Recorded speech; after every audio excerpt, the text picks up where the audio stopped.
예, 우리 오전에 하나님은 당신의 뜻을 이루기 위해서는 반드시 이루어내시고나 만다. 또 그 어떤 상황, 어떤 현실 속에서도 당신의 뜻은 반드시 뜻대로 진행시키고 결론을 가지시길 원한다라는 얘기를 했는데, 그 중에 절반이죠. 도대체 무슨 뜻을 그렇게 진행시키고 결과를 얻기를 원하셨을까? 죄인 구원이야. 그냥 그것만 외우면 돼요. 하나님은 지금도 그냥 툭 건들면 죄인 구원이다. 그것밖에는 안 나와요. 이걸 사람들이 생각할 때 그게 그냥 불교에 소승불교가 있고 대승불교가 있잖아요. 그것처럼 소승불교적인 얘기냐? 절대 그렇지 않습니다. 제가 그래서 설교의 결론에 운함을 얘기했죠. 운함이 자기의 영혼과 그리고 우리 나라를 살려달라고 기도할 때 하나님은 일단 운함을 구원하시고 그리고 나서 나라를 구하게 하셨습니다. 우리도 마찬가지예요. 그러니까 우리를 먼저 구원하시기 원하시는 하나님인 것을 우리는 분명히 알아야 돼요. 이건 뭘 지금 경계하고자 하는 말이냐면, 아까 사도행전 1장 6절에 나오는 것처럼 성령 침례도 받기 전에 증인이 왜 그렇게 필요한 일인지 증인 노릇도 해보기 전에 나라를 살리겠다라고 하는 제자들을 이렇게 진정시키셨던 하나님을 기억해야 돼요. 우리도 마찬가지입니다. 이제 내년이 되면 여러분 정말 이건 아니지라고 생각하는 사람들이 믿는 사람들 가운데서 더 나오게 되고, 믿지 않는 사람들도 많이 따라 붙을 겁니다. 그때 조심해야 될 게 뭐냐면 순서라는 게 있는 거예요. 우리나라에 그 흥망성쇠 하나님 계획이 없어요. 일단 내가 구원받는 것이 가장 우선이라 하나님은 그거 생각합니다. 그리고 나서 그 다음이 있는 건데, 첫 번째 걸 안 하고 나서 두 번째, 나라가 어떻게 됐으니까, 우리나라의 교단이 무너졌으니까, 우리나라의 정치가 무너졌으니까, 그거는 넌센스예요. 그런 사람들이 우리나라를 이 모양 이 지경으로 만든 겁니다. 먼저 자신이 구원되고 자신을 헌신해서 나라를 구했던 운함과 같이 하나님의 뜻대로 우선순위가 제대로 이루어진 그런 사역자들이 교계나 이런 세상에 빛과 소금으로 세워졌다면 우리나라는 여기까지 오지 않아요. 아마 지금 전 세계로 그런 빛과 소금을 수출하는 나라가 됐을 거예요. 이렇게 우겨싸임을 절대 당하지 않았을 거예요. 우리는 특히 우리 교회는 바로 그 점을 명심해서 여지까지 우리나라의 교회들이 잘못해왔던 우리나라 믿음의 선배들이, 좋은 분들도 많지만 대다수 많은 분들은 그 순서를 뒤죽박죽 만들어놔서 나라를 여기까지 위경에 오게 했는데, 이 상황에서도 하나님은 당신의 뜻을 이루신다는 얘기를 하고 싶은 거예요. 자, 일단 제가 여기 PPT를 준비했는데, 존 위클리프, 윌리엄 틴데일, 얀 후스 같은 사람들, 얀 후스의 정신을 이어받은 모라비안 공동체 같은 이런 공동체들이 정말 빛과 소금 같은 사람들이었어요. 이 사람들이 언제 유럽에 있었습니까? 정치적으로는 캐톨릭이 쇠약해 있어요. 캐톨릭의 쇠약은요, 이루 말할 수, 지금 정도 우리나라의 뒤죽박죽은 말도 아닌 겁니다. 이거는 비교도 할 수 없는 거예요. 그 당시에 캐톨릭이 쇠락했을 때, 오직 했으면 루터 같은 사람이 일어났겠어요. 칼빈 같은 사람들이 일어났겠어요. 전 루터와 칼빈은 종교 개혁자 중에서 굉장히 가볍다고 생각해요. 왜냐하면 루터는 죽을 때까지, 이 사람은 천수를 누리고 죽었습니다. 대부분의 사람, 여기 나오는 위클리프, 틴데일, 후스 같은 사람들은 순교한 사람들이에요. 근데 루터나 칼빈 같은 사람들은 순교자가 아니에요. 이 사람들은 정치하고 굉장히 적절한 관계를 잘 유지했어요. 너무 멀리도 하지 않고 너무 가깝게도 하지 않아서 자기네들이 얻을 건 다 얻어가면서 종교개혁을 한 사람들이에요. 그러니까 오죽했으면 그런 사람들이 이건 아니야 그러고 그냥 못 가져다가 게시판을 때려 박아서 95개조가 잘못됐어 라고 붙일 만큼 그 당시에 세상이 정말 말도 안 되는 거예요. 이런 예화가 있잖아요. 헌금함에 은전이 땡그랑 하고 떨어지는 순간 연옥에 있는 자기 조상의 죄가 어디로 올라가겠다는 거예요. 풀려서 천당으로 올라간다는 거예요. 그런 걸 팔아먹었다는, 그것도 또 이렇게 서면으로 만들어 주기도 했다. 영수증. 그거 가져가서 이제 얘기해야 되는 거야? 아니면 이제 다시 리펀 해달라고 해야 돼? 이런 일이 벌어지는 거죠. 정말 지금 우리들의 머리로는 상상할 수 없는 일들이 그들에겐 현실이었고, 그거에 앞길을 가로막고 이거 아닌 것 같은데라는 눈빛만으로도 종교 재판에 들어가서 그 집안 자체가 쑥대밭이 될 수 있는 그런 사법 정의가 있어요. 무슨 뭐 교회 안에 진리가 있습니까? 뭐 아무것도 없는 시대예요. 우리가 지금 여기 있는 2025년 말과는 비교가 안 될 정도로 어려운 때였어요. 제가 어떤 상황이나 어떤 현실 속에서도 하나님은 뭐에 관심이 있다고 그랬죠? 죄인 구원에 관심이 있어요. 그 어려운 때 이런 빛과 소금들이 나와요. 영국 같은 데서는 위클리프나 틴데일 같은 사람이 성경을 번역하기 시작했어요. 위클리프 당시에 뭐 지금도 그렇겠습니다만 이 캐톨릭의 사제들만 보던 언어가 따로 있어요. 그걸로 성경을 라틴어로 번역된 그 성경, 그리고 라틴어 기도문, 그 자기네들의 그 이만한 책을 그 달달달 외워가지고 평생을 벌어먹는 사람들이에요.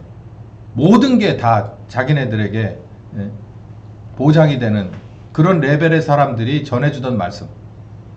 성경이 아니라는 거죠. 그걸 번역한 사람이 있어요. 위클리프가 그걸 번역을 해냈고, 영어로.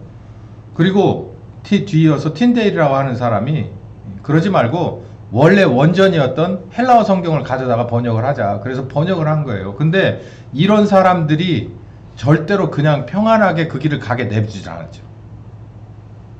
위클리프는 부관 참시당했어요. 그냥 죽었는데 그 사람 다시 끄잡아내서 모가지 잘라서 이제 불태워서 그 강에 버려버렸습니다. 그게 죽은 사람에게 고통을 줄 수는 없는 일이지만 어마어마한 적이에요. 뭡니까 이게? 완전 모욕하는 행위고, 니네 이 사람은 죽었지만 이렇게 하지만 살아서 이 사람 성경을 번역한 걸 믿는다거나 뭐 따라가거나 뭐 제자가 되겠다고 하는 두 번째 사람은 뭐 하겠다는 거예요? 살아있는 그대로 모가지 잘라 태워버리겠다는 얘기예요. 그 가운데 한 사람이 틴데일이에요. 그 뒤에 나와서 1320년 84년까지 위클리프가 살았다면은 이 사람은 1400년대 말에 태어난 사람이에요. 성경을 번역하고 결국은 불에 타 죽었습니다. 이분들의 뭐 이런 믿음과 이분들의 결단과 이분들의 그 인내는 우리가 뭐 어떻게 말로 표현할 수 없는 거예요. 본받고 싶습니다라고 하는 말도 조심스럽죠.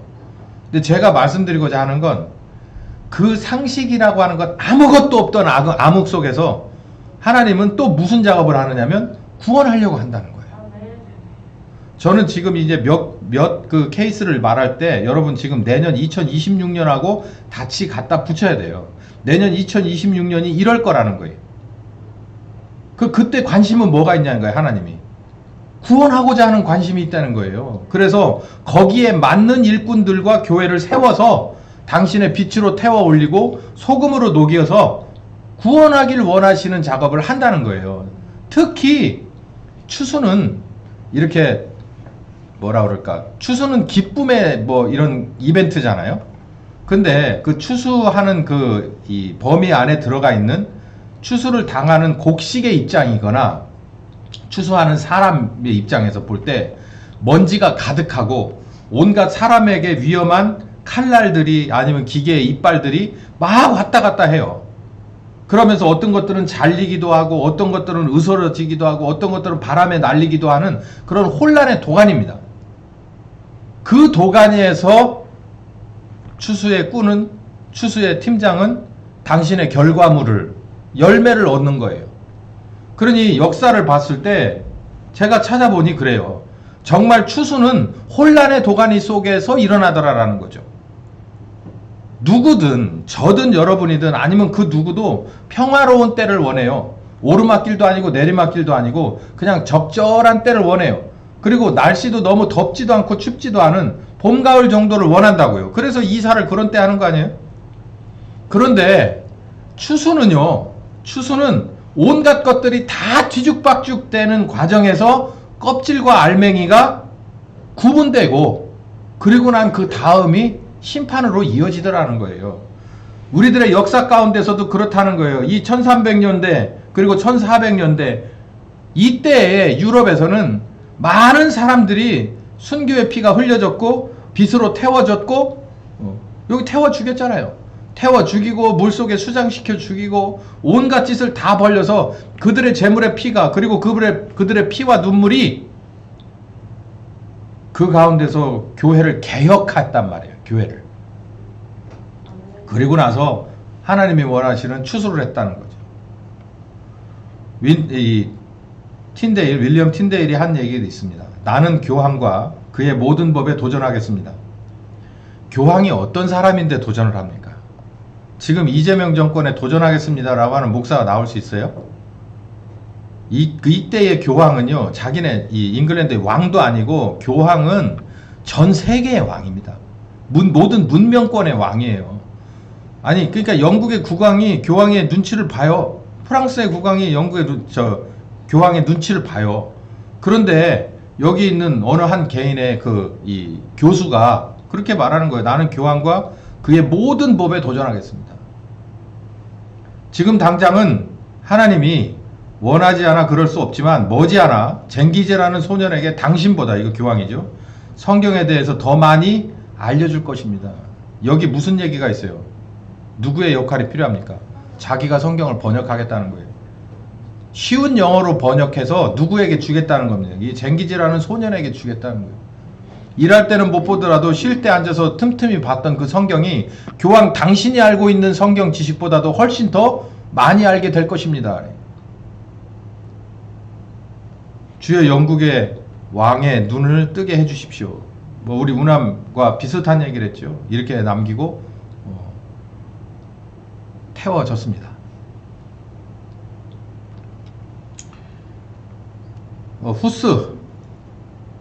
얀 후스도 그렇죠. 이거 뭐 이렇게 순교를 당한 사람인데 태워졌죠. 이분에게 가장 중요한 것은 진실이었어요. 진리, 진실. 이분이 뭘 가지고 처음에 그 사회를, 그 체코를 이렇게 들었다 놨다 한 사람이냐면, 여러분 이런 넌센스가 있어요. 우리 주의 만찬 하잖아요. 우리 이건 상징적인 거죠. 가톨릭은 이게 상징이 아닙니다. 화채설이에요. 이 순간에 바뀐다는 거예요. 예수님의 살과 피로. 그러니까 이걸 먹지 못하고 죽으면 지옥 간다는 얘기죠. 그런데 일반 교인들에게는 떡만 줍니다. 근데 사제들에게는 포도주도 줘요. 그러니까 이게 무슨 화채설로 이렇게 해서 그 자리에서 우리가 뭐 누군가가 축사를 하면 예수님의 살과 피로 바뀐다는 화채설이 말도 안 되는 얘기지만, 아니 바뀐다고 하면 모든 사람이 동일하게 포도주도 받고 떡도 받아야 되는 거 아니에요. 그렇지 않고 사제들은, 그리고 일반 교인들은 떡만 받아. 이게 성경적이냐 이거예요. 화채설이냐 상징설을 떠나서 이게 말이 되냐. 결국은 그렇게 시작한 논쟁이 결국은 어마어마한 정치혁명을 불러일으켰어요. 이 얀 후스를 따르던 사람들이 강경파가 있고, 그리고 그냥 이 강경이 아닌 그냥 온건파가 있습니다. 강경파들은 머지않아서 전부 소탕돼서 죽었어요. 연합군들이 들어와가지고 이들을 다 내란범으로 해서 다 죽였어요. 내란범 요즘 흉흉한데, 내란범으로 다 잡혀가서 죽었고, 그리고 온건파들은 다 산속으로 숨었어요. 제가 이 일화를 드리는 말씀이 이유가 있어요. 잘 기억해야 돼요. 강경파들은 대들다가 죽었고, 온건파들은 자기네들이 가진 모든 걸 들고 산으로 도망갔어요. 유럽의 험준한 산이란 산은 다 이 사람들이 다 들어갔어요.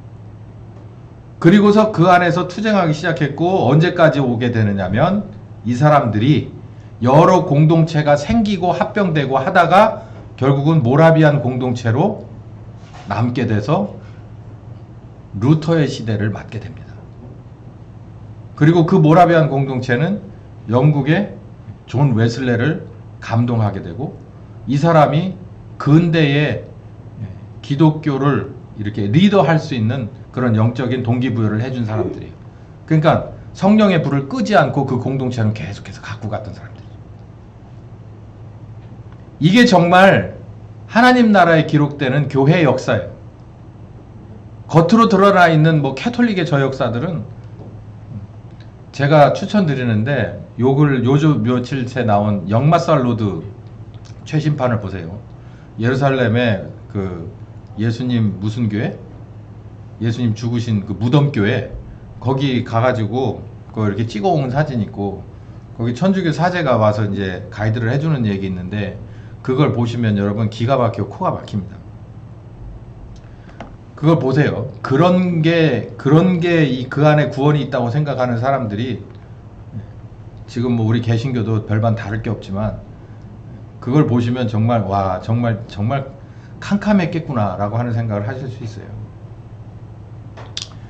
그 역사에 그 캐톨릭의 그 해가 저무는 그 비상식적인 일이 상식이라고 하는 그리고 이게 법이라고 하는 것이 돼서 많은 사람들의 영육을 학대하다 못해서 사륙하고 있을 때 하나님은 그 타이밍에도 당신이 원하시는 방법을 가지고 추수하시더라. 추수 때는 혼란스러운 때다. 이거 제가 말씀드리고 싶은 요지예요. 내년도 혼란스러울 거예요. 그러나 뭐다? 추수할 때예요. 진짜 네가 알곡이냐 이 교회가 알곡이냐 쭉정이냐는 혼란 속에서 증명됩니다. 혼란 속에서 증명돼요. 어두움 속에서 이게 빛이었구나 라고 하는 게 증명돼요. 5촉짜리 옛날 말로 5촉짜리 5와트짜리 빛은요 주로 옛날에 화장실에 켰어요. 근데 그거요 낮에 어쩌다가 불을 잘못해서 켜놓고 가잖아요. 그럼 혼나잖아. 그 불을 켜도 킨 것 같지 않아. 뭐 있거나 없거나 아무 상관이 없어요. 근데 저녁이 돼서 깜깜해지잖아요. 근데 화장실을 가려면 그 스위치를 찾습니다. 키잖아요. 충분합니다. 지금 같으면은 안 된다고 하겠지만 그 옛날에 밖에 있는 저 먼 데 있는 화장실에 등이 있는 것과 없는 것은 완전히 근대화가 됐느냐 아직도 근대화가 되지 못했느냐의 차이예요. 불이 없으면 심각해요. 근데 불이 있으면은 큰 어려움이 없습니다. 그냥 그 앞에까지 적당히 가서 스위치 누르면 내가 다 일을 마치는 동안 내가 담대하고 교만할 수 있어요. 그 불이 없으면 정말 심각해요. 누군가 뒤에서 이렇게 쿡쿡 찌를 것 같고. 왜 그래요? 그 5촉짜리 빛 때문에 그래요. 그것처럼 우리가 정말 캄캄한 속에 그때가 돼서야 이 작은 교회가 그리고 이 정말 작은 신자 하나가 정말 빛이었느냐 소금이었느냐가 드러나게 된다는 얘기예요. 그럴 때가 왔다는 얘기예요. 이제 여러분은 명심하시고 2026년 출발하시기를 예수님의 이름으로 축원합니다.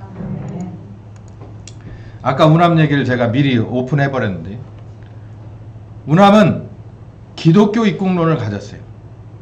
그러니까 이 나라를 기독교 국가로 만들고자 함이 아니고 또 그렇게 또 그런 답답한 사람은 없겠지 요즘은. 교회가 아니면 복음이 아니면 아무리 풍요로운 지하자원과 아무리 지성이 높은 사람들이 모였어도 그 나라가 유지될 수 없다는 거예요. 반대로 우리가 가진 지하자원은 아무것도 없고 그냥 삼시세끼 먹지 않으면은 그냥 울고 부르짖는 그런 정말 그런 사람밖에는 없었어도 복음이 있다면 우리에게는 비전이 있다고 봤던 거의 유일한 지도자입니다. 그게 지금까지 연결되어 왔어야 하는데 어떤 상황이 돼서 우리가 이분의 믿음과 헌신으로 인해서 그 넓게 정말 깊게 그리고 두껍게 튼튼하게 다져놓은 이 대한민국의 토대 위에 지금까지 높은 건물도 낮은 건물도 정말 평안하게 잘 짓고 따뜻하고 시원하게 살다 보니 그 옛날에 아무것도 없던 벌판에 기독교 입국론을 펼쳤던 지도자를 우리는 역적으로 보고 있다는 말이에요. 우리는 다시 원위치로 돌아와야 합니다. 이제 제2의 운암이 여러 곳에서 나와야 돼요. 정치하는 데서도 나와야 되고 경제 분야에서도 나와야 되고 하다못해 병원에서도 나와야 되고 그러려면 교회가 먼저부터 그러려면 신자 한 사람이 먼저부터 바뀌어져야 된다는 말입니다. 이때가 언제입니까 여러분? 가만히 생각해 보십시오. 저는 정말 저만 해도 제 386의 한중간에 서 있는 86학번이잖아요. 이분의 역사를 그렇게 배운 적이 없어요. 가르쳐준 사람이 없었고 그리고 뭐 찾아서 공부할 만한 그런 분위기가 아니었습니다. 근데 이게 나이가 먹고 이거는 아니다 싶어서 자꾸 파고 들어가면 갈수록 정말 파면 팔수록 나오는 게, 야, 정말 그 당시에 그 엄혹한 상황에 이런 분이라는 건 진짜 하나님이 세운 일꾼이구나. 하나님이 세운 일꾼이구나. 그 당시에 우리나라 임시정부에 여러 사람의 인재들이, 그러니까 여러분 가만히 보세요. 동서양에 나갔던 사람이나 아니면 우리나라 안에서 타고난 천재들이, 웬만한 사람들이 야, 이대로는 안 된다 모인 게 다 임시정부 아니에요? 그 사람들 중에 95% 이상이 여러분 공산주의자였습니다. 그도 그럴 것이, 그 시대에 미국이라고 하는 나라는 공산주의라는 개념 자체가 없었고, 공산주의라고 하는 게 이게 아니다라고 생각한 건 2차 세계대전이 끝나고 나서예요. 그러니까 미국보다도 우리나라는 공산주의라고 하는 것이 이런 거구나라고 하는 걸 정말 엄청나게 빨리 아는 거예요. 근 100년 가까이 빨리 아는 겁니다. 우리나라에서. 누가요? 이 우남이. 공산주의 당 부당. 그 책을 읽어보세요. 공산주의는 이것 때문에 절대로 안 되고 될 수도 없는 거다. 그래서 기독교 입국론이 나온 거예요. 우리나라는 물론 전 세계가, 유럽도 포함돼요.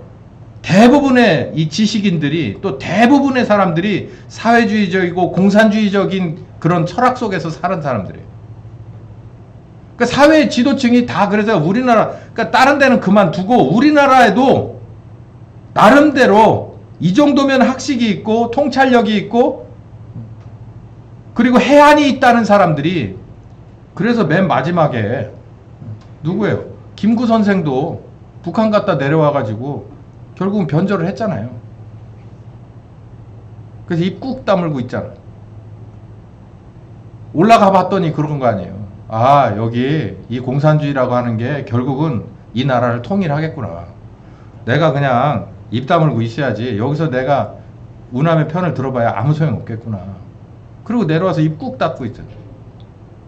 자기는 다 가서 본 거예요. 공산주의 혁명이 얼마나, 처음에 시작은 굉장히 용의 머리니까 저대로 끌고서 내려오면은 3일 정도 걸리겠구나. 딱 계산하고서 외롭고 고독하게 우남은 그건 아니다. 그리고 정치적으로도 그래요. 싸우는 게 두 가지 싸움이 있잖아요. 아까 말씀드린 후스의 제자들도 강경론자들이 있고 온건론자들이 있어요. 강경론자들은 저 오는 전차 앞에 그냥 자기의 몸을 던져서 수류탄을 가지고 달려드는 거예요. 중간에 터지든 아니면 정말 그 가까이 가든 아니면 뚜껑 열고 그 안으로 자기가 같이 들어가든 간에 그냥 이대로는 아니다 해서 그냥 들고 뛰는 거예요. 향해 달려가는 거예요. 이게 강경론자거든요. 그러니까 죽을 거예요. 나는 이걸 위해서 죽겠다라고 생각하는 강경론자가 있고, 이건 아니지라고 생각해서 뭔가 우회하는 방법을 찾는 게 있어요. 후스의 제자들도 두 종류가 있었듯이 우리나라도 우남 같은 분은 수류탄을 껴안고 전차로 달려드는 분은 아니에요. 그거는 개죽음이다. 그럼 어떡할래? 그랬더니 저 잠자는 미국을 깨워서, 저 잠자는 거인 미국의 코털을 잡아 뜯어서라도 우리나라를 도와줄 수밖에는 없게끔을 만들자. 나쁜 말로 조련을 하자. 그 저는 역사를 읽어보면 우남이 미국의 대통령들의 코털을 가지고 잡아 뜯었다 놨다를 계속 했다고 봐요. 보면은 진짜 그래요. 다윗이 골리앗을, 수염을 뜯어 잡아당겼다 놨다 잡아당겼다 놨다를 계속해서 해서 우리나라 결국은 지켜냈습니다. 그러니까 어떤 투쟁 방법이, 어떤 방법론이 옳다 그르다를 말하는 게 아니라, 문제는 우남도 목숨을 걸고 시작한 일이에요. 하나님이 함께 하신 작업이에요. 지혜를 주시고 지식을 주셔서 결국은 자기의 땅끝까지 이르러서 갔어요. 마지막은 뭐였어요? 칭찬이었어요? 배신이었어요. 배신. 남들은 그래요. 저렇게 나이 먹은 노인이니까 노망 들렸다라고 얘기합니다. 그런데 여러분 가만히 생각해 보세요. 이런 생각 안 드세요? 나이가 몇인데 은퇴를 빨리 하셨어도 되잖아요. 이분은 은퇴하고 싶은 분이었어요. 보니까. 그런데 은퇴를 할 수 없는 건 그 당시에 현실 문제도였고, 주변에 있는 사람들이 우남이 아니면 안 되는 거예요. 미국 정부에서도 우남이 아니면 안 되는 거예요. 그래서 그 노구를 이끌고 희미한 정신 상태에서도 계속해서 그 자리를 있을 수밖에 없었어요. 은퇴를 시켜줬어야 돼. 진작에 누군가 후계자가 나와서 은퇴를 시켜줬어야 돼. 그 당시의 정치상황을 한번 꼼꼼하게 살펴보세요. 제가 얘기했죠. 김용상 대기자의 그 근대사 이걸 한번 보시라고. 그 주로 사랑침례교회 웹사이트 들어가면 있어요. 유튜브. 거기 들어가면 있고 펜앤마이크에도 있습니다. 그분은 팩트를 가지고 얘기하는 사람들이니까 필요하면 그 자기가 말해주는 그 풋노트를 전부 찾아볼 수 있어요. 제가 가만히 보니 우남은 혹사당한 노인이었어요. 결국은 배반당해서 그냥 이 고국을 바라보면서 하와이에서 죽어갔어요.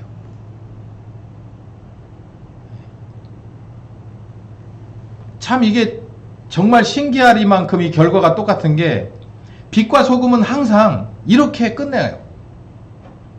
순교, 그 자리에서 순교를 하지 않으면 정말 이렇게 질기게 요한처럼 그렇게 가는 거예요. 끝까지 태워져요.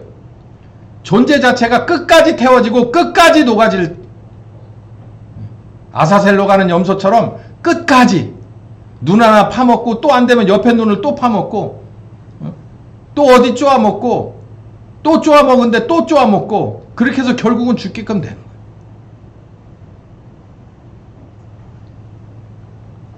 이렇게 해서라도 죄인을 구원하고 싶은 거예요. 이 나라를 왜 그런 반석 위에 세워주셨을까요? 죄인을 구원하고 싶은 거예요.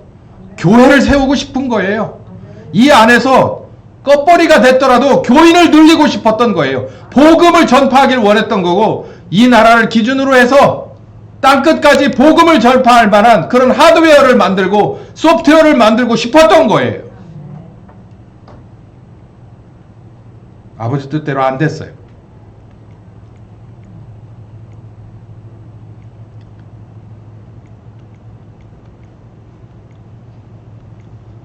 제가 이런 설교들을 쭉 했어요. 제가 제 PPT를 쭉 길게 내려다보니까 자, 오늘 말씀 이렇게 여기까지 드릴 겁니다. 길가에 버려진 한국교회. 지금 우리나라의 교회는 길가에 버려졌어요. 안에서 뭔가 우리가 이대로는 안 되니까 다시 우리들의 정체성을 찾아가자라고 하는 평신도들이 있고 또 귀한 목사님들이 지금 막 설교의 강단에서 외치고 현장에서 온갖 비난을 받으면서 그렇게 외롭게 투쟁을 해요. 길가에 버려졌다는 얘기예요. 우리는 아직까지 이 길가에 버려진 그런 뭐랄까요, 외풍을 맛보지는 못해요. 아직은 때가 아닌 거겠죠. 근데 26년부터는 달라질 겁니다. 우린 길가에 버려졌어요. 의를 위해서 이제 핍박을 받을 때가 됐어요. 정말 하나님 나라가 이런 거구나라는 걸 우리들 스스로가 느낄 거고 이제는 그 누군가에 증거해 줘야만 될 때가 왔어요. 빛을 잃어버렸다면 밖에 사람들한테 버려서 밟히려고 길가에 버려지는 거고 우리가 빛이라면 소금이라면 올바로 우리들의 정체성을 분명히 보여줘서 하나님이 살아계신 것을 분명히 증거하기 위해서 길가로 버려질 거예요. 어떻게 될 건지는 우리들이 그만한 준비가 된 빛인지 소금인지에 따라서 결정될 것입니다. 만약에 빛과 소금이 온전하게 된 알갱이라면 하나님의 뜻대로 세워질 거고 보내질 거고 그렇지 않다면 버려질 거예요. 저는 이 교회가 그리고 여러분이 세워지고 뿌려지길 예수님의 이름으로 축원합니다. 하나님은 대한민국을 절대 포기하지 않아요. 절대로 포기하지 않습니다. 이유는요, 하나님의 언약 때문에 그래요. 창세기 3장 15절에 뭐라고 그랬어요? 언약했어요. 언약해서 내가 너희들을 구원해낼 것이다. 무슨 수를 써서라도 내가 너희를 구원해낼 거라는 거예요. 발꿈치를 물리더라도 내 아들의 발꿈치를 내주고 사탄의 머리를 깨서 어떻게 해서든 정말 평범하지 않은 방법이고 정말 싫은 방법이지만 어떻게 해서든 내가 너희를 구원할 것이라는 거예요. 우남은 정말 어려움에 빠졌습니다. 의분을 가지고 시작했던 운동이 결국은 자기를 사지로 몰아넣었어요. 우남도 구원하고 이 나라도 구원했습니다. 우리는 이런 좋은 출발을 가진 나라에 교인으로서 그리고 하나님의 자녀로서 뿐만 아니라 사역자로서 쓰임을 받았던 우리 주님의 나라에 가면 아마도 우리나라 섹션에서 온 사람들은 충분히 봐야 할 가장 높은 곳에 우남의 이름이 있을 거예요. 우리는 그 밑으로 아마 줄을 서게 될 겁니다. 언약 때문에 하나님은 절대로 포기하지 않습니다. 순교의 피가 얼마나 뿌려졌습니까? 눈물이 얼마나 뿌려졌습니까? 그 헌신들이 얼마나 있었습니까? 그 예수님과 그 뜻을 따르는 그 제자들의 정신이 바로 이 나라에 피로 뿌려졌고 피와 눈물로 뿌려졌기 때문에 하나님은 절대로 포기할 수가 없는 거예요. 하나님은 하나님이시기 때문에 포기할 수 없습니다. 만약에 여기서 끝난다면 아하, 이렇게 시작했다, 이렇게 끝나는구나, 저들의 하나님은 이렇게 시작했다, 이렇게 죽어버렸구나 라고 할 거예요. 절대 그렇지 않습니다. 하나님은 하나님이시라. 우리 신명기 7장을 오늘 오전에 봤습니다. 하나님은 하나님이시라. 너희 하나님은 신실하신 하나님이다. 절대로 포기하지 않을 뿐만 아니라 하나님은 하나님이시기 때문에 대한민국을 포기하지 않습니다. 어떻게 하든 당신의 뜻을 반드시 이루어서 추수하고 구원하고 마는 분이라는 걸 잊으시기 바랍니다. 교회는 빛과 소금의 대가를 반드시 받아야 합니다. 이게 바로 하나님이 우리에게 주신 마지막 사명이에요. 이게 바로 빛과 소금의 정체성입니다. 빛은 태워져야만 하고 소금은 뿌려져서 녹아져야만 합니다. 이게 두렵다면 우리 주님의 길 못 가는 거예요. 이 점을 우리는 분명히 알아야 됩니다. 2026년에는 아마 이 점에 대해서 우리 모두가 다 경험하고 기도하고 여기가 분명히 우리가 준비가 되는 한 해가 될 거라고 저는 믿어요. 교회는 정치와 불가근 불가원의 관계입니다. 어디 교회뿐이겠습니까? 하다못해 저 앞에 가서 구멍가게 하나를 하더라도 정치 문제에 불가근 불가원 해야 돼요. 너무 가까울 필요도 없지만 그렇다고 무관심해서도 안 된다는 거예요. 우리는 이 외피 가운데 삽니다. 이 외피를 만들려고 우남은 사실상의 순교를 했어요. 이 외피를 우리에게 넘겨주려고, 이 좋은 자유를 주려고 여기에다가 교회 법인을 설립해도 재산권을 인정해주고 이 안에서 얼마든지 자유롭게 설교하고 가르치고 출판을 하고 학교를 만들 수가 있게끔 만들어 준 거예요. 불가근 불가원을 반드시 우리는 해내야만 합니다. 왜요? 우리들의 다음 세대, 우리가 여기서 끝날 거라면 이 판이 다 뒤집어지고 추수하면 끝나겠지만 우리들의 다음 세대를 위해서 우리는 잘못됐던 것을 고쳐놔야 돼요. 반드시 밖에 있는 외풍이 교회를 건드리지 못하도록 만들어놔야 됩니다. 이 안에서는 우리들의 자녀들이 와서 여기서 배우고 예배하고 찬송하고 기도하고 여기서 복음을 전할 거예요. 우리는 이 터전을 받은 그대로 넘겨줘야 됩니다. 이 망가진 그리고 뒤죽박죽된 이 상황을 반드시 고쳐서 넘겨줘야만 합니다. 결론은 첫 번째, 교회 신자들의 성숙함이 진정한 자유민주주의의 원동력이에요. 성숙해야 됩니다, 여러분. 성숙해야 돼. 성숙한 것과 비겁한 건 차이가 있어요. 또 성숙한 것과 너무 저돌적인 그런 과민한 그런 예민한 그런 반응과는 또 차이가 있어요. 성숙함은 무엇일까요? 아까 말씀드렸잖아요. 너무 가깝게도 마십시오. 너무 멀게도 마십시오. 우선순위를 분명히 파악하셔야 합니다. 우리가 여기 얼마를 살겠다고 여기에다가 얼마나 두터운 기초로 뭔가를 놓겠습니까? 우린 그럴 생각이 전혀 없어요. 우리는 오늘이라도 주님 부르시면 짐을 쌀 필요도 없고 겨를도 없이 우리 주님의 부르심에 응답해야 돼요. 그럼에도 불구하고 우리는 오늘 한 그루의 나무를 심습니다. 그럼에도 불구하고 오늘 정말 돌짝밭이 되어버린, 황폐해져 버린 이 대한민국의 자유민주주의의 토대를 하나씩 하나씩 다시 쌓아갑니다. 이게 성숙함이에요. 아는 사람은 알아서 그렇게 합니다. 모르는 사람은 순종하면서 따라갑니다. 이게 바로 성숙함입니다. 교회는 리더가 있고 교회는 따라가는 사람이 있어요. 어느 누가 먼저고 어느 누가 나중이 아니라 모두가 주님 앞에 올바른 지체라서 머리는 머리의 역할을 하고 손은 손의 역할을 하고 발은 발의 역할을 합니다. 이게 성숙함입니다. 여러분들의 삶은 모두 주님 앞에 행위록에 기록될 거예요. 여러분의 품은 마음조차도 다 거기에 기록될 겁니다. 어떻게 하실 겁니까? 성숙한 여러분들 되시길 예수님의 이름으로 축원합니다. 우리는 분명히 곧 부르실 우리 주님의 명령을 받아야 될 사람들이에요. 그러나 오늘 하루를 주님이 원하시는데 시간을 쓰고 내 목적과 가치를 두고 사는 성숙한 사람들입니다. 두 번째, 교회 혹은 신자는 신앙의 자유 수호를 위해서 정부와의 긴장 관계를 가져야 돼. 지금 있는 좌파들은 말할 필요도 없어요. 이거 저 사람들은 저를 별로 신경을 안 쓰이는 게 저 사람들은 자기들이 판 무덤에 그냥 자기들이 빠질 거예요. 그래서 별로 신경이 안 쓰이는데 문제는 소위 말해서 우리들 편의 안에 있습니다. 우리 안에.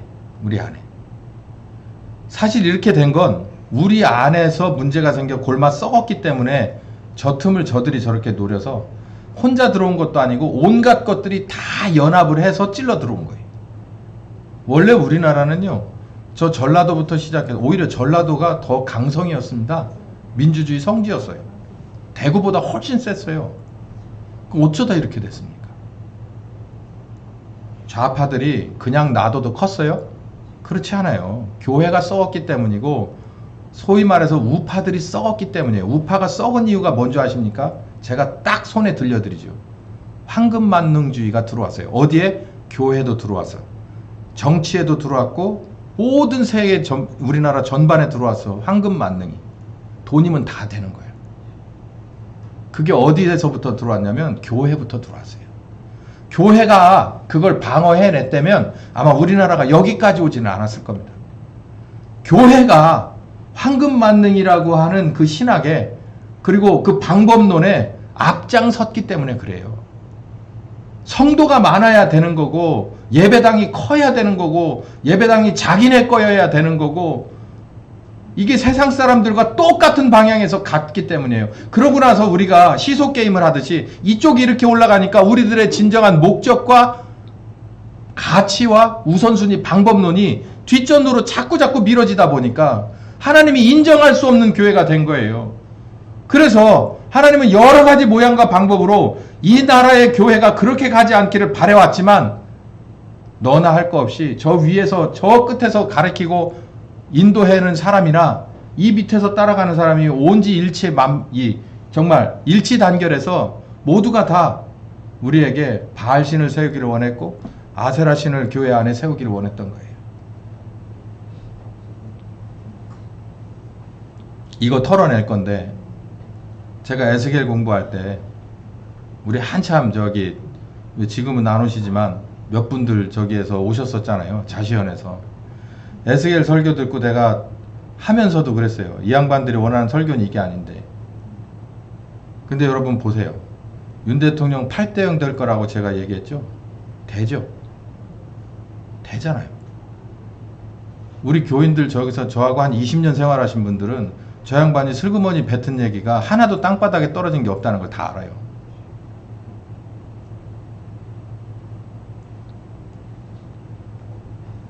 제가 신기가 있어서가 아니고 물론 성령께서 알려주시는 것도 있지만 상황을 이렇게 볼 때 파악이 됩니다. 저 틈에서 정말 기사회생한다? 있을 수 없는 일이에요.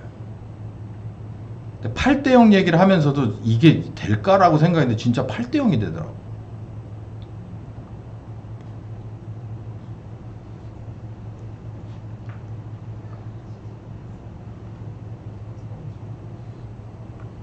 하나님은 판을 바꾸시는 하나님인 걸 믿으시기 바랍니다.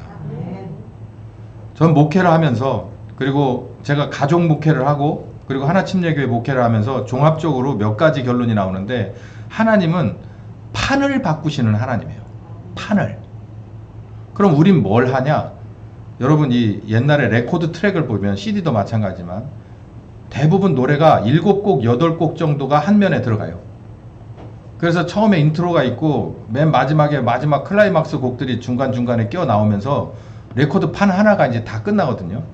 그러면 판이 다 끝나 마지막 곡이 나오면 어떻게 합니까? 이렇게 계속 헛바퀴만 돌고 있으면 주인이 와서 어떻게 해요? 판을 갈죠. 뒤집어 엎어버리든지 아니면 다른 걸 가져다가 다른 판을 끼워 넣든지, 그거는 주인의 마음이에요. 그 우리가 그 레코드 바늘이라고 봐봐요. 바늘. CD에 있는 레이저 눈이라고 생각해 보세요. 그러면 판을 걸어 놨으면 우리는 어떻게 해야 돼요? 그 트랙을 담담하게 걸어가야 돼요. 어떤 곡은 내가 진짜 좋아하는 곡도 있고, 어떤 곡은 진짜 싫어. 난 이 곡을 듣기만 해도 막 그냥 막 소름이 끼치고 막 그래. 이 곡은 계속 반복했으면 좋겠어. 근데 주인이 판을 걸어놨으면 처음부터 끝까지 그 판을 걸어서 달려나가야 돼요. 레코드 바늘은. 우리가 똑같아요. 하나님은 판을 바꿔요. 그러면 그 판에 들어왔으면 우리는 그 판에 충실하게 걸어가야 돼요.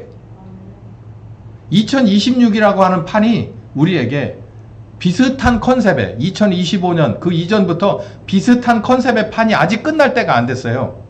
그래서 2025년의 트랙이 끝났고 2026의 트랙이 이제 우리 바늘이 걸로 옮겨가는 거예요, 지금. 그러면 2026에 우리가 걸어야 할 트랙이 2025년이나 24년보다도 훨씬 더 심각한 상황의 트랙일 수도 있고, 그렇지 않을 트랙일 수도 있지만, 그러나 그 트랙을 우리는 담담하게 한 그 골도 빠짐없이, 여러분 한 골이라도 이렇게 넘어가면 그거 보고 뭐라 그러죠? 바늘이 뭐 한다고 그래요? 튄다고 그러죠. 그럼 바늘 바꿔야 돼. 그러지 않고 내가 듣기 싫은 곳, 내가 지나가기 싫은 골짜기라도 지나가야 돼요. 그래야 다음 트랙으로 넘어가지. 그 트랙이 다 와야, 다 끝나야 판을 바꾸시는 거예요. 하나님은 판을 바꾸시는 하나님인 걸 믿으시기 바랍니다. 그러나 전제가 껴요. 우리가 그 바늘을 끝까지 완주해내야 돼, 그 트랙들을. 그러면 어느 순간인가 판이 바뀝니다. 저는 이게 에스겔 골짜기에 불었던 생기의 바람이라고 믿습니다. 이 대한민국에 불었던 우나미 기치를 들고 나갔을 때, 여러분 어떻게 해서 난 놓고 기억자도 모르고 아라비아 숫자 1부터 2, 3도 모르던 분들이 어떻게 우남을 70%, 80% 찍었을까요? 그분은 다 직접 투표로 하셨어요. 뭘 알고 이심전심이라 찍었을까요? 누군가는 그럽디다. 고무신 사줘서 그렇다고. 저는 그렇지 않아요. 우리들의 조상들이 그렇게 멍청하고 답답하고 한심한 사람들이 아니에요. 제가 볼 때 왜 그랬느냐면 그분들이 땅을 분배받았기 때문이에요. 자기가 자기 재산을 가져봤기 때문이에요. 자기 재산이라는 게 없이 사실상의 노비 90%에 10%, 15% 되는 양반들이 다 돼 있던 토지 소유권이 이제 우남의 때에 대해서 정말로 토지가 제대로 분배됐습니다. 이 사람들은 뼛속 깊이 뭘 원했던 한국인이었, 이 조선 사람들이었냐면 자기 재산을 갖고 싶은 거예요. 다른 말로 자기의 미래와 비전을 갖고 싶은 거예요. 내가 이렇게 땅에서 갈퀴처럼 내 손이 바뀌고 내 다리가 이렇게 쓰러져 가도 내 자식만은 여기서 다른 세상을 꿈꿀 수 있는 나라, 바로 비전 있는 나라, 그걸 원했던 거예요. 그걸 우남은 줬습니다. 그러자 우남이 주었던 그 선의를 땅이라고 하는 것을 부여받은 소유권이라는 것을 알게 된 사람들이 찍어준 거예요. 저는 그렇게 봅니다. 그렇지 않고 북한처럼 했다면 안 찍어준 거예요. 그래서 북한은 망한 거고 우리는 사는 거예요. 여러분들이 기억나는 할아버지 할머니를 생각해 보세요. 기억을 다 되살려보세요. 그분들 최소한 지금보다 100배 1000배 염치라는 게 있었습니다. 저 어렸을 때만 해도 빈 그릇이 왔다 갔다 하는 법은 없었어요. 저쪽에서 뭔가를 한 접시를 주면 이쪽에서 절대 공접시로 보내지 않아요. 깨끗이 닦는 것은 물론이고 정말 자기네들이 정말 귀한 것이든 아니면 정말 평범한 것이든 뭐든지 티밥이라도 한 그릇 보내는 게 염치였어요. 그게 바로 자유의 기본 정신입니다. 공짜로 받는 게 아니에요. 내가 받았으면 정말 내 소중한 것을 그만큼 돌려주는 것이 그게 진정한 자유인이에요. 전에는 조선시대에는 없었던 그 정신이 내가 내 것을 갖고 내 비전을, 나의 비전을, 내 가정의 비전을 마음에 품은 사람들은 속에서 우러날 수밖에 없는 거예요. 그게 바로 구원의 부산물입니다. 그게 점점 없어졌어요. 지금은 뭘 원합니까, 여러분? 그냥 공짜로 받는 걸 원해요. 다 필요 없어. 그냥 공짜요. 나는 아무것도 안 주고 그냥 공짜로 받길 원해. 오죽했으면 25만 원 준다니까 사람들이 막 헬렐레 막 뭐 대학 교수부터 시작해서 막 저 밑에 있는 어린 애들까지 다 헬렐레. 나도 거기 들어가. 준 건 하나도 없는데 25만 원 준다니까 막 헬렐레. 그러고 막 다 저 파스쿠치 가가지고 앉아있어. 차 댈 데가 없어. 그거 막 쓰니라고. 언제부터 이렇게 됐나? 공부는 많이 했는데 그때는 걸어 다녔는데 지금은 나이키 신발 신고 더 좋은 신발 신고 차 타고 다니는데 어쩌다 우리가 이렇게 됐나? 이게 옳은 것이 아닌 줄 알면서도 우리 왜 이렇게 됐나? 여러분 정말 나라를 사랑하십니까? 이게 이대로는 안 된다는 걸 아십니까? 여러분 문제의 원천은 생각보다 저 깊숙한 곳에서부터 있었어요. 그게 바로 우리들의 미성숙함입니다. 교회의 미성숙함이에요. 하나님이 만약에 저와 여러분을 쓰신다면 어디로 보내실까? 저는 여기서부터 잘못됐다라고 하는 잘못된 지점, 바로 이 복음이 여기서부터 혼탁하게 됐고 여기서부터 삐딱선을 탔다고 하는 바로 그 지점으로 보낼 것 같아요. 싫다고 할 겁니다. 2단이라고 하겠지요. 3단이라는 사람도 있을 거고 4단이라는 사람도 있을 거예요. 저 사람들은 법으로라도 어떻게 해서든지 입을 쳐 막아야 된다라고 하는 세력까지 있을 거라 봅니다. 그러나 여러분 이거는 하나 분명히 압시다. 아까 말씀드린 대로 영국이라고 하는 섬나라를 대영 제국으로 만들고 전 세계를 호령할 수 있는 그런 규모의 나라로 강대하고 거대하게 만든 것은 어느 한 사람 한 사람들의 피와 눈물과 생명과 헌신과 그들의 노력이에요. 무슨 노력? 영국을 바꾸고자 함이 아니에요. 진리를 바로 세우고자 합니다. 복음을 바로 세우고자 함입니다. 거기에서부터 그 어마어마한 그 작은 섬나라가 지금까지도 영국령이 그렇게 많아요. 전 세계에. 크고 작은 영국령.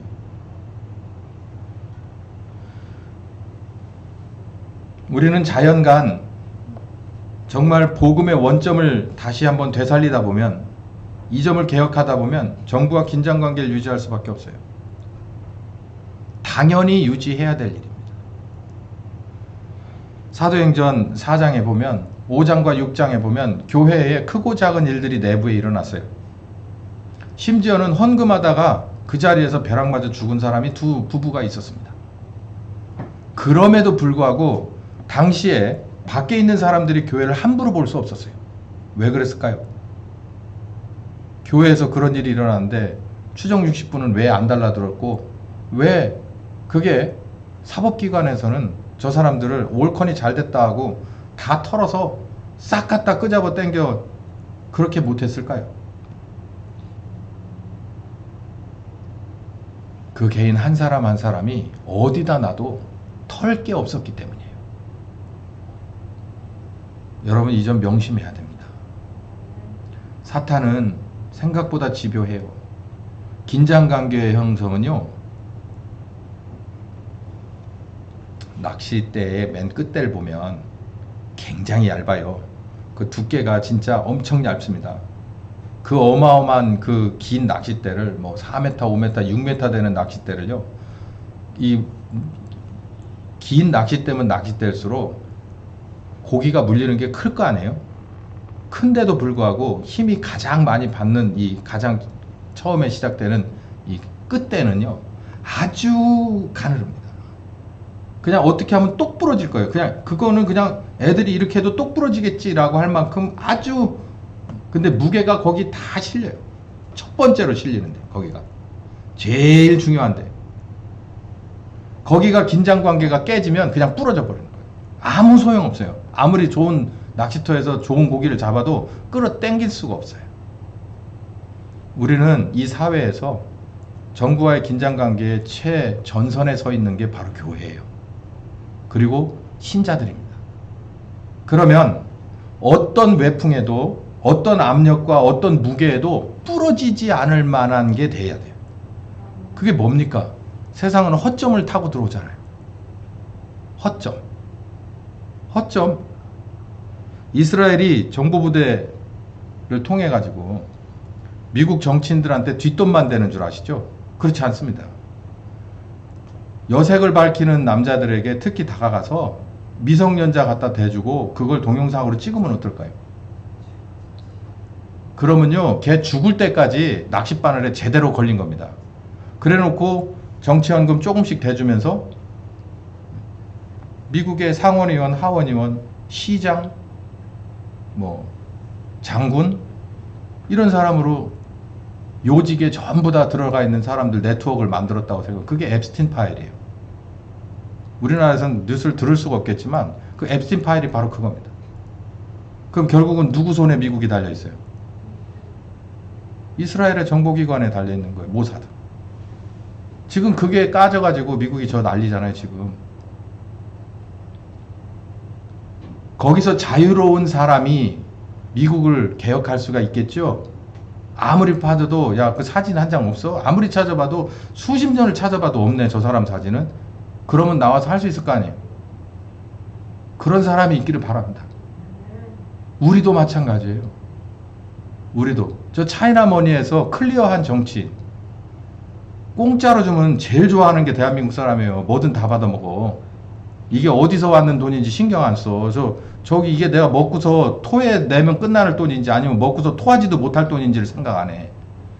여야 정치인이 아마 그 돈 받아먹은 사람들이 어마어마할 텐데 그 사람들은 앞전에 못 나와요. 왜? 자기가 그걸 먹었는데 어떻게 나와요?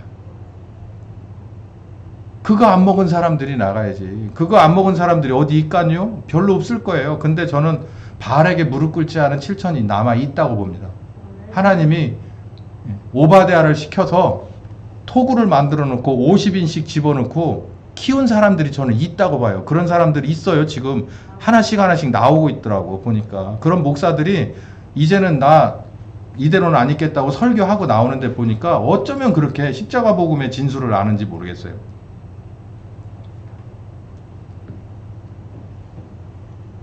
우리가 져야 될 것이 무거운 것 같지만 우리 어깨에 있는 짐은 가볍습니다. 예수님 그랬어요. 내 짐은 쉽고 가볍다. 너의 멍에를 메고 나에게 와서 같이 배우자.